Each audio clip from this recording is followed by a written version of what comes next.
Hi everyone, I'm JD from Willow Journals. Welcome back to my channel. I'm a journaler, journal maker and teacher of journaling courses, and in this video I'm sharing a flip through of my finished reflections journal. So I like naming my journals, it's kind of fun. I made it out of a granny chic book cover, so I stripped it of all its pages and used those in other journals. Just bound one signature into it of blank pages. If you're wondering how I managed to bind it with this size page, I didn't use A3 paper. I just used A4 paper, cut it to size, and then stuck them together with masking tape so that they were full pages. And yeah, it was really great. It's like having a blank book of white pages that I could then add my own photos and papers to, and ephemera, and that's my style of journaling. I quite like just having blank pages and then I stick stuff on top of the pages. So this was for a reflections journal course that I ran in November, I believe, and also December for anyone who wanted to join in December. And it was basically just reflecting on 2021, reflecting on the past year. And so I had daily prompts for each weekday, and one of the first prompts, or the first prompt, was doing an introduction page and just recording who you were that year. Obviously some of the things won't change, but address, phone number, email address, your job that year, your pets that year, my personality size, personality, my shoe size, dress size, weight and height. I still don't know exactly how tall I am. I think I'm about 165 to 168 centimeters, but I should check that again. Then I looked at word for the year, and my word for the last year was trust, and just a scripture for the year that summed it up. But my scripture going into the year was Proverbs 3:5-6. And then song of the year, mine was going into it, Coming Home by Shepherd. And then by the end of the year, my song was Little Talks by Of Monsters and Men. Because whenever I hear that song, I instantly think of this year. This is the year I discovered it, and whenever I heard it, I just loved it, and so it just reminds me of this year. Then we looked at our colour for the year, or our colour palette, and my colour for the year was mint, and this is my colour palette that I liked. Then we looked at our quote for the year. Mine was, I'm going to make everything around me beautiful, that will be my life. And one that I came up with myself, there is gold and glitter in the dirt and darkness. Keep showing up long enough and you will always find the gold. Then I looked at space and how I redecorated my room, and just inspiration for how I want my space to look. And yeah, just an update of what my room like this year, because next year, well, hang on, last year that's what my room looks like. So this year, at the end of the year, I'll have to take more photos because my room will look different again. And then here, importance of space as well. This is my room, but this is like the importance of where I live and the beaches and all that kind of thing. Wish list, we looked at what items did you get from your wish list, because at the start of the year I have a wish list, and then because lists help me tick things off, so if I don't have a list I don't tick things off. So wish list, I started my Pandora collection, and what I mean by started is these are the only ones I'm pretty much going to get.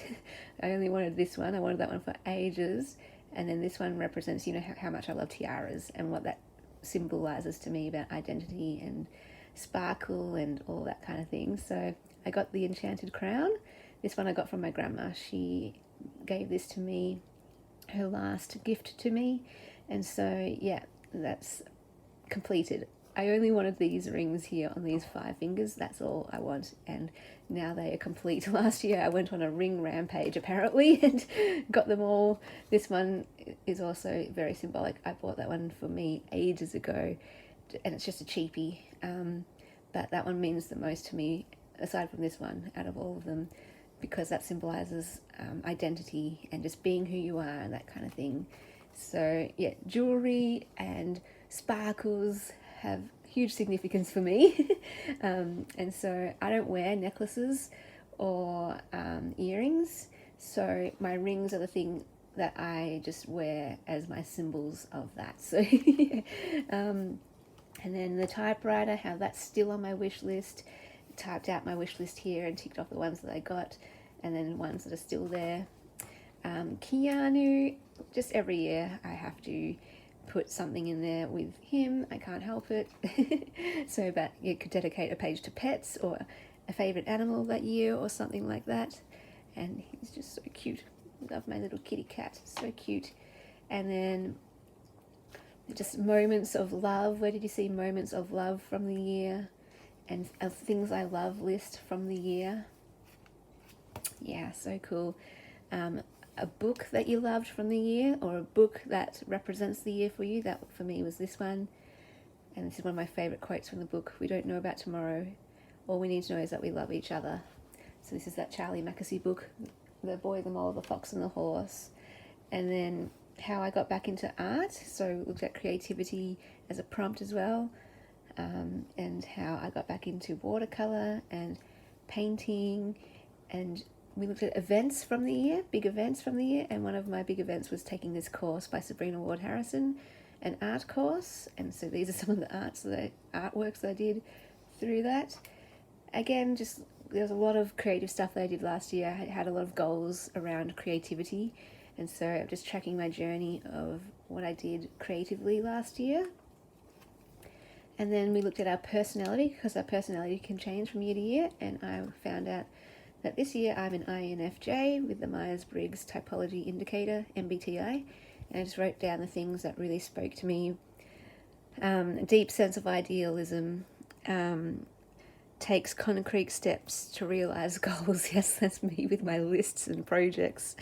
I strive to do what's right and want to help create a world where others do the right thing as well. Yes, I'm always striving to do what is right and what is moral and what is good and what is ethical. And I'm always tied up with thinking about what is the right way to live? How should one live ethically? And that can be a point of stress for me, because I can always think I'm not living the right way, and I'd have to kind of calm myself down and remind myself that there's not necessarily a right or wrong way to live. There's just living, and I have to kind of let go a bit and just remember to live, because I can stress this. Let's strive to do what's right. I've always been a striver to do the right thing.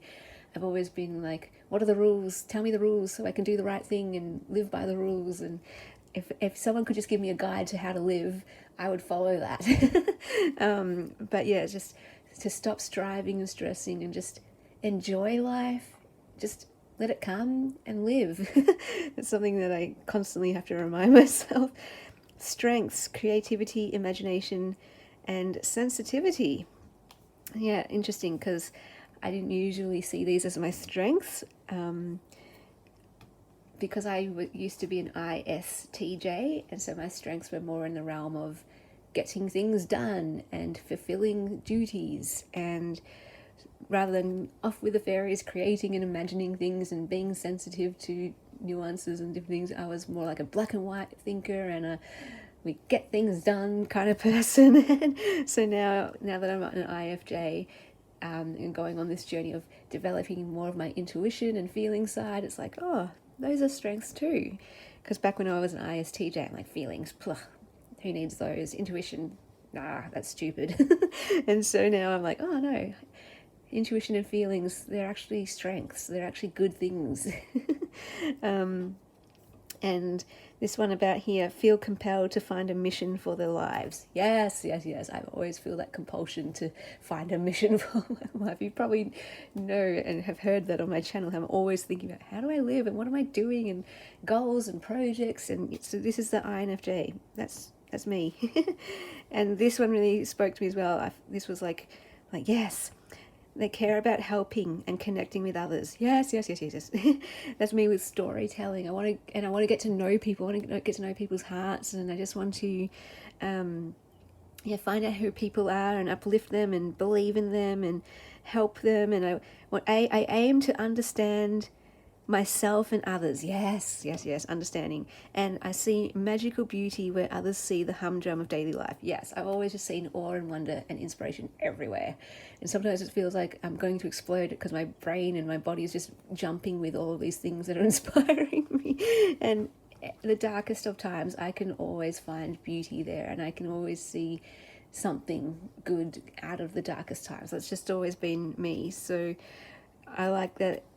I could read this in my profile, the INFJ profile. It's like, yes, I see magical beauty everywhere, even in pain and darkness and the most horrible things, I can see magic and beauty come out of it, and goodness, and I can't help it. It's just what I see. You can't help what you see or don't see, and that's just me, what I see. And they want to bring beauty to the world. Yes. Yes, yes, yes, yes. Yes. Oh my gosh. Yes. Anyway, and then our prompt was our birthday, and recording our birthday, and this is just some birth pages, recording that. Another prompt was discovery, and discovering that my grandma had a baby book. That was really cool. One of the prompts was joy. Where did you see joy from the year? And these are some places where I saw joy, the fox symbol, and the roller skating. I got into roller skating last year and bought roller skates, loved it. Movies that I watched last year, like obviously I watched more than that, but these are the most notable ones. TV shows that I watched last year, books that I read last year, the more notable ones anyway. YouTube channels that I loved last year, games that I played last year, and things that got me through last year. So these ones, I really like these pages because they're quite, there's quite a lot of information here. Really love that. And then my core values from last year, my personal principles from last year. These are all prompts in the reflections course. And then the prompt of Christmas, recording Christmas. And I did a journal with me page about this on my channel. Love how interactive it is. There's some personal pages in here where I just stuck in photos from my life of key events and memories from last year. So that's those pages. And then a timeline of last year. So it doesn't look very fancy. Sometimes I color code it and add color and stuff, but I just did pretty much just a normal one with pen. And so that was an overview of my year for last year. And then I did a favorites of 2021, which is always fun to do every year, to see how they change. What's my favorite color, number? Some of them never change. What my favorite flower, tree, animal, song, singer. Some of them are blank because these are past lists that I had, and I just wanted to do the same list that I would use back when I was a kid or a teenager. And some of them I added new ones because I never had a favorite Marvel superhero back when I was a kid. But it is Captain America. My favorite musical, Hamilton. Element, Mercury. Put the science kid in me into this, the periodic table. I studied chemistry in high school and university, so my favourite cricket player, I didn't like cricket when I was a kid or a teenager. Favourite tennis player, male and female, Ash Barty, Rafael Nadal. My favourite team, Eagles, yes. My favourite sport, footy, followed by tennis, then cricket, then cycling. My favourite soup, my favourite chocolate, favourite lolly chip drink, and I can keep adding if I want. And these are things I used to have favourites of. Favourite day, a favourite singer, a band, actor, actress. But I couldn't think of anything in particular to put for those ones. So yeah. And then at the back, I was going to do like a last selfie photo for the year, but didn't get around to it. But I like how it says goodbye and hello. Recording that for the year. And maybe I could do that every year because I really, really enjoyed just processing the year, reflecting on it. And that's what that course was for, to help me bring the year to a close so that I was ready to go into the next one and not still living in the past. So this really helped me tie up the year and see it all in a journal for me to look at and remember the year from. So I think I want to do that possibly every year. Although this year I am doing it from the start of the year now with my Intentional Life course. We're pretty much doing this, but at the start of the year. So I might not need to do a whole reflections journal because it'll be in my Intentional Life journal. But I'm sure December, each month of the Intentional Life course, there's a different theme. So in January it was intentions, February it's identity, March it's self-care, and in December it's reflection. So we'll do this anyway in the course. So yeah, you are welcome to join in the Intentional Life course as well. Any time in the year you are welcome to join that course, because it doesn't have to be just in January where you set your intentions. It could be just any time of the year that you just feel like getting in touch with who am I and what do I really want in life, and what are my goals and what are my values and what are my what is my vision and mission in life. And anyone can do that anytime. So if you would like to join that, the course is there for you, and you can jump on and start that process of the prompts that we had in January, and then you can continue on with, there's 4 prompts each month, and I just put those out pretty much at the start, the first week of each month. I'll put out those 4 prompts, one for each week, and you can do those in your own time around the theme. So yeah, just email me if you want to be part of the Intentional Life course, or if you have any questions. All the information is in the description box below. Hope you enjoyed that flip through of my finished journal, and I will see you guys in the next video. Bye guys.